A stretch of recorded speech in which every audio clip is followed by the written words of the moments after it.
Right, so this one was part of a Fringe Film Festival competition, part of the Fringe Festival, if you ever heard of it. This is in WELLY, so this is still early on. This is my first year before I was really getting the script and all that stuff ready for my 25 film. But yeah, this is all, again, I thought he had the best one, but surprise, surprise, a bit rigged. They had their fucking favorites and regulars. But here you see my car for 2 years, my Toyota Celica. Man, I love that thing. It was beaten up, it was old. It's like my car now, like nearly 20 years, but man, she still went, had a huge engine. She was rocky, you could tell, like, a lot of owners. Now this guy, Shamal, he plays Yayoshi, and Yayoshi was actually a real guy who lived in Mass University, and he had all these bills stacking up on all this stuff, all these warnings and letters, and then one day they opened up, and I think he did a runner, and so did they. But it's just an example. He had like loads of car tickets, for instance, and that's all Italian. And that guy, and then this is like one of their mates as well, playing an alky.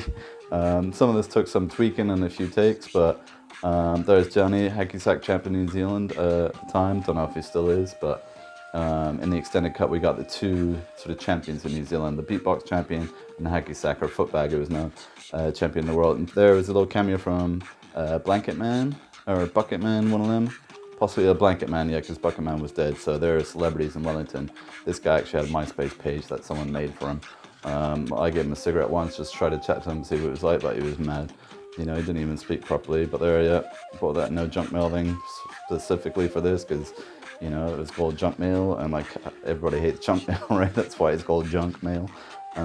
But yeah, like he's literally like turning his mailbox into a bin. Now he's just like, yeah, a bit of a montage here, just going back and forth with all this. And then he just dumps it. I didn't actually edit this, you know, my mate did, that I shot it with, and who, like, you know, was my producer, kind of co-partner on this one. But there, yeah, litter, hate litter, but you know, it just goes to show here. I think this effect I did, actually, I did like some tweaking in the edit as well. The other guy came in, he did some like really good effects, but this one was just like a standard one on Windows Movie Maker, show like when you're wasted, what it's kind of like. But yeah, he grabs the sticker and just like shoves it on there, and then plumps he's out. So yeah, here comes Johnny and Italian chatting about all the tickets on my car. This was their back alley, by the way, you know. There's a little time-lapse montage. My mate actually did that on his camera, so that's not in the video. This is all stills, turned into like a bit of a time-lapsey thing. Well, that's all wicked. I supplied like the music. Some mates of mine came on board, and they're like, my car gets towed, yeah, like literally.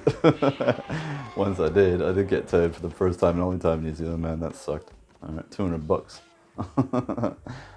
Here's King Homeboy, yeah, beatbox champion in New Zealand, and this is a nice little end credit sequence. Again, I thought this was really sweet. You know, we had like the credits going on, this little post-credit scene. You know, it's just a shame I had to cut Homeboy down for this, because I get it down to 3 minutes. You know, this is little 2007, so my first like proper year there. You know. Anyway, that was Junkmail. Bye bye.